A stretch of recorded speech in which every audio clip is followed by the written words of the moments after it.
Hello everyone, welcome to Vedantu NCERT solutions class 11th and 12th। इस channel पर हम NCERT की सारी प्रॉब्लम्स का डिटेल डिस्कशन करते हैं। आज हम देखेंगे chapter 5 continuity and differentiability exercise 5.1 question number 7।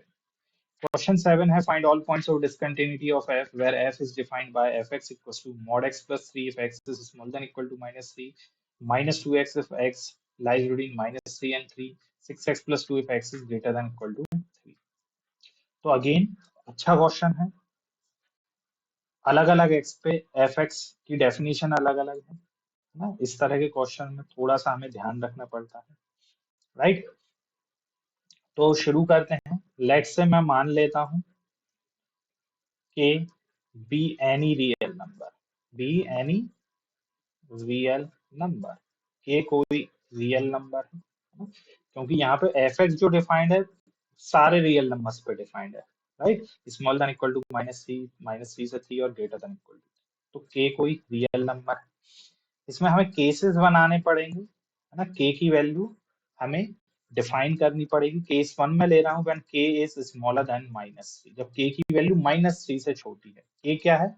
कोई भी रियल नंबर है। बेसिकली के represents the value of x, x को ही रिप्रेजेंट कर रहा है ना। लेकिन हम कोई के, हम एक पर्टिकुलर वैल्यू ले रहे हैं, वो कोई भी रियल नंबर हो सकता है -3 से छोटा। -3 से छोटे पर एफ एक्स किस तरह से डिफाइन है? मॉड एक्स प्लस 3 है। अब x की वैल्यू अगर नेगेटिव होती है, हमें पता है मॉड x, है ना, is equal to x when x is greater than equal to 0 and it is equal to -x when x is smaller than 0। जब x की वैल्यू नेगेटिव होगी तो मॉड जब खुलता है तो माइनस साथ लेकर खुलता है, और x की वैल्यू जब ग्रेटर देन इक्वल टू 0 होगी तो मॉड जब ओपन होता है तो एज इट इज ओपन हो जाता है। अब हम बात कर रहे हैं के -3 से छोटी वैल्यू, मतलब नेगेटिव वैल्यू की बात कर रहे हैं। तो जब मॉड ओपन होगा तो अपने साथ एक माइनस लेके ओपन होगा, -x+3। ये फंक्शन है when the values are less than -3। Clear? अब मैं at x equal to k पे वैल्यू निकालता हूँ फंक्शन की, so it is -k+3। At x equal to k पे लिमिट फाइंड आउट करता हूँ, limit x tends to k, fx is nothing but what? Limit x tends to k, fx is -x plus 3 which is equal to -k plus 3। तो यहाँ से clearly limit किसके बराबर आ रही है? Value of the function at x equal to k। तो मैं कह सकता हूँ fx is continuous, continuous at x equal to k पे क्या है? कंटिन्यूस है where k is smaller than -3, मतलब -3 से छोटी जितनी भी वैल्यूज हैं उन पे फंक्शन क्या है? कंटिन्यूस है। हमें इस क्वेश्चन में point of discontinuity find out करने हैं। तो x से स्मॉलर देन वैल्यू पे जब k -3 से कम है, मतलब -3 से छोटी वैल्यू पर फंक्शन जो है कंटिन्यूस है। सेकंड केस हम लेते हैं। सेकंड केस में कब ले रहा हूं? जब k इज इक्वल टू -3। हमेशा हमें कहाँ कहाँ चेक करना है? एक तो जहां पर फंक्शन जिन पॉइंट्स पे डेफिनेशन चेंज कर रहे हैं वहां तो करना ही करना है, प्लस जहां पे फंक्शन डिफाइन है वहां पे भी करना है। जैसे x smaller than equal to -3 पे, स्मॉलर देन -3 पे हमने चेक किया। अब हम -3 पे, क्योंकि -3 पे फंक्शन की डेफिनेशन चेंज हो रही है -3 पे, तो यहाँ चेक करेंगे। फिर -3 से 3 पर चेक करेंगे, फिर 3 पे डेफिनेशन चेंज हो रही है तो 3 पे करेंगे, एंड देन फिर ग्रेटर देन 3 पे चेक करेंगे। तो ये ध्यान रखना है, इस तरह के फंक्शंस में हमें कहाँ कहाँ वैल्यू, कहाँ कहाँ पे डिसकंटिन्यूटी चेक करनी है। उसी हिसाब से हमें नंबर ऑफ केसेस हमें बनाने पड़ेंगे, राइट। तो अब हम सेकंड केस लेते हैं। एट x इक्वल टू, हमने स्मॉलर देन -3 पे हम ऑलरेडी चेक कर चुके हैं, स्मॉलर देन -3 पे। अब हम चेक करेंगे when k equals to -3, k equal to -3, right. जब k इक्वल टू -3 है तो मैं फंक्शन की वैल्यू फाइंड आउट करता हूँ एट -3 पे। सो f of -3 is nothing but what? जब -3 होगा x तो फंक्शन क्या होगा? Function mod x plus 3। अब -3 पे x क्या है? नेगेटिव है। -3 जब मैं ले रहा हूँ तो x नेगेटिव हो रहा हूँ, तो ये ओपन होगा माइनस साइन को लेके, तो ये हो जाएगा एफ एक्स यहाँ पे आएगा एट के इक्वल टू -3 पे, it is -x plus 3, right, -x+3। तो f ऑफ -3 हो जाएगा -3 plus 3 which is 3 plus 3 which is 6।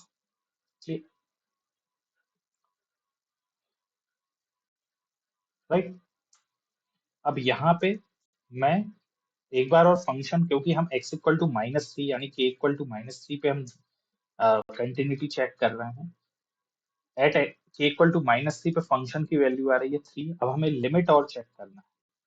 तो क्योंकि एट x इक्वल टू 3 पे -3 पे फंक्शन अपनी डेफिनेशन चेंज कर रहा है ना, फंक्शन अपनी डेफिनेशन को क्या कर रहा है, चेंज कर रहा है। यहाँ पे मैं एक बार लिख लेता हूँ, f x is mod x plus 3 when x is smaller than -3, और f x equal to -2x, this is equal to -2x जब x की वैल्यू -3 से 3। तो 3 पर फंक्शन जो है डेफिनेशन को चेंज कर रहा है। तो ऐसे जब भी जिस पॉइंट पे फंक्शन डेफिनेशन को चेंज कर रहा है, तो वहां पे हम लेफ्ट हैंड लिमिट और right hand limit separately check करेंगे। राइट, तो लेफ्ट हैंड लिमिट हम चेक करते हैं एट x इक्वल टू -3 पे। तो x टेंस टू -3 माइनस, मतलब मैं लेफ्ट हैंड साइड से अप्रोच कर रहा हूँ -3। लेफ्ट हैंड साइड से अप्रोच करूंगा तो -3 से छोटी वैल्यू से अप्रोच कर रहा हूँ, तो मैं डेफिनेशन कौन सी लूंगा, मॉड एक्स प्लस 3 वाली। तो ये क्या है, बेसिकली ये है क्या, क्योंकि x की नेगेटिव वैल्यू है स्मॉलर देन इक्वल टू -3, -3 क्या है, नेगेटिव है, उससे छोटी वैल्यू लेना है नेगेटिव वैल्यू, तो ये हमें क्या देगा, -x+3 ही देगा हमेशा। तो दिस इज -x+3। तो यहाँ से मुझे वैल्यू मिल गई है माइनस ऑफ -3+3 विच इज 6। तो LHL आ गया 6। RHL राइट हैंड लिमिट देखता हूँ, when x tends to 3 plus, मतलब -3 प्लस, -3 से बड़ी वैल्यू से मैं अप्रोच कर रहा हूँ फंक्शन को। क्लियर। तो -3 से प्लस बड़ी वैल्यू, मतलब मुझे फंक्शन क्या लेना, -2x। So it is -2 into -3 which is 6। तो यहाँ पे LHL और RHL दोनों क्या आ रहे हैं, बराबर आ रहे हैं, और बराबर एक फाइनाइट वैल्यू आ रही है 6। और मैंने फंक्शन की वैल्यू भी देखी थी 6 आई। This is also equal to value of the function at x equal to -3। तो मैं कह सकता हूँ कि फंक्शन यहाँ पे भी -3 पर भी क्या है, कंटिन्यूअस है। Therefore, fx is continuous at x equal to -3। तो -3 पे भी फंक्शन कंटिन्यूअस है। हम -3 तक हमने चेक कर लिया। आई hope the solution is clear till now, right. तो हमने -3 पे चेक कर लिया है, अब हम देखेंगे -3 से 3 के बीच, राइट। तो मैं नेक्स्ट केस लेता हूँ, case number third, when k is -3 to 3। Clear. -3 से 3 में फंक्शन की जो डेफिनेशन है वो क्या है, -2x है। This is nothing but what, -2x। Clear. तो जब मैं at x equal to k पे फंक्शन की वैल्यू निकालता हूँ, तो it is nothing but what, -2k। और यहाँ पे लिमिट अगर मैं निकालता हूँ at x tends to k, और k की वैल्यू -3 से 3 के बीच में है, this is nothing but what, -2x। Value put करूंगा तो -2k, एंड लिमिट एग्जिस्ट कर रही है, it is equal to value of the function at x equal to k। और k कहाँ से कहाँ तक है, -3 से 3 तक। तो क्योंकि लिमिट एग्जिस्ट कर रही है और वैल्यू के बराबर है, तो मैं कह सकता हूँ f x is continuous at x equal to k, where k is lies between -3 to 3। Clear. तो यहाँ पे भी फंक्शन क्या है, कंटिन्यूस।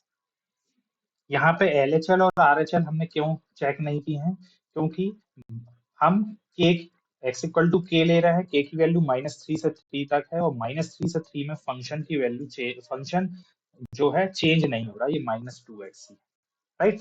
जबकि केस 2 में हमने क्या किया था, LHL और RHL अलग अलग कैलकुलेट किए थे, क्योंकि -3 पे फंक्शन लेफ्ट हैंड साइड से अप्रोच करने पे अलग डेफिनेशन दे रहा था, राइट, मॉड एक्स प्लस 3 दे रहा था, और राइट हैंड साइड से हमें -2x दे रहा था, तो डेफिनेशन चेंज हो रही थी, इसलिए लेफ्ट हैंड लिमिट और राइट हैंड लिमिट हमने अलग अलग कैलकुलेट की, राइट। तो जब फंक्शन उस पॉइंट पे डेफिनेशन चेंज करे, तो हमें लेफ्ट हैंड लिमिट और राइट हैंड लिमिट अलग अलग कैलकुलेट करने की जरूरत पड़ती है। क्लियर। लेकिन यहाँ पे ऐसा नहीं है, तो हमने सीधा कैलकुलेट कर। अब हम चेक करते हैं, नेक्स्ट केस लेते हैं, केस नंबर 4, जिसमें हम k की वैल्यू कहाँ पर चेक करेंगे, 3 पे, राइट। 3 पे, क्योंकि फंक्शन डेफिनेशन अपनी चेंज कर रहा है ये। यहाँ पे भी लेफ्ट हैंड लिमिट और राइट हैंड लिमिट हम सेपरेटली ही चेक करें। क्लियर? तो मैं अगर देखता हूँ एफ एक्स को पहले डिफाइन कर देता हूँ, it is equal to -2x, कब? जब x की वैल्यू -3 से 3 है, और f x equal to 6x plus 2 when 6x plus 2 when x is greater than equal to 3। Clear? तो पहले मैं एफ ऑफ के यानी एफ ऑफ 3 की value, value of the function at x equal to 3, के इक्वल टू 3 पे value find out करना हो। इक्वल टू 3 पे फंक्शन है 6x प्लस 3, मतलब 6 into 3 plus 2 which is 18 plus 2 which is 20। Clear? अब यहाँ पे मैं लिमिट और चेक करता हूँ, पहले लेफ्ट हैंड लिमिट निकाल रहा हूँ। Limit x tends to 3 minus, clear, मतलब 3 से छोटी वैल्यू से, 3 के लेफ्ट हैंड साइड से अप्रोच कर रहा हूँ, छोटी वैल्यू से लेफ्ट अप्रोच कर रहा हूँ, फंक्शन की डेफिनेशन है -2x। वैल्यू पुट करूंगा तो -2 इंटू 3 विच इज -6। RHL में चेक करता हूँ, लिमिट एक्सटेंड्स टू 3 प्लस, मतलब 3 के राइट हैंड साइड से अप्रोच कर रहा हूँ, राइट हैंड साइड पे डेफिनेशन क्या है? 6x plus 2, so it is 6 into 3 plus 2, which is 18 plus 2, which is 20. So clearly LHL is not equal to RHL, right? तो लिमिट ही एग्जिस्ट नहीं कर रही है, इसलिए मैं कह सकता हूं कि fx is not continuous at x equal to at k equal to 3, है ना? तो k equal to 3 means k x को ही रिप्रेजेंट कर रहा है, तो at x equal to 3 पे फंक्शन डिसकंटिन्यूअस है, तो एक पॉइंट हमें डिसकंटिन्यूटी का मिल गया है, that x equal to 3। Clear? अब हमारा लास्ट केस बचता है जिसमें हम x ग्रेटर देन 3 पर हम चेक करेंगे। इक्वल टू 3 पे हमने चेक कर लिया है। लास्ट केस हमारा बचता है case number 5 when k is greater than 3, और fx की डेफिनेशन क्या हो जाएगी यहाँ पे?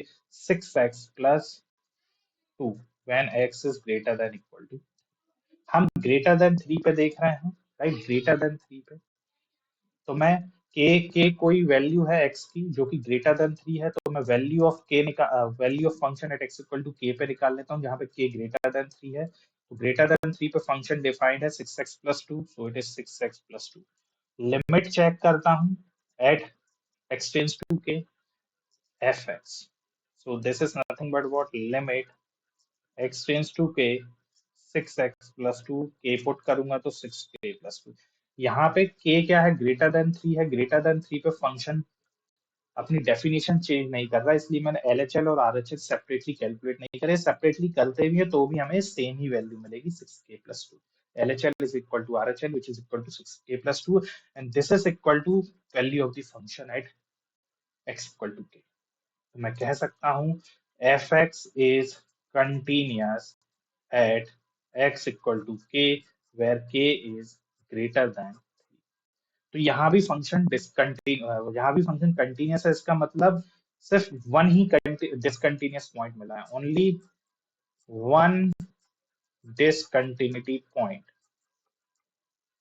और वो पॉइंट कौन सा था? x equal to 3। तो केस हमने फोर्थ देखा था, यहाँ पे फंक्शन डिसकंटिन्यूअस है, सिर्फ एक ही डिसकंटिन्यूटी का पॉइंट हमें मिल रहा है, that is x equal to 3। Clear है? तो इस तरह के क्वेश्चंस को थोड़ा सा हमें ध्यान से करना है ना? कोई भी केस मिस नहीं करना है। क्लियर? कहाँ कहाँ पे फंक्शन डिफाइन हो रहा है, अलग अलग एक्स पे अलग अलग डेफिनेशन है, तो हर डेफिनेशन को हमें लेना है।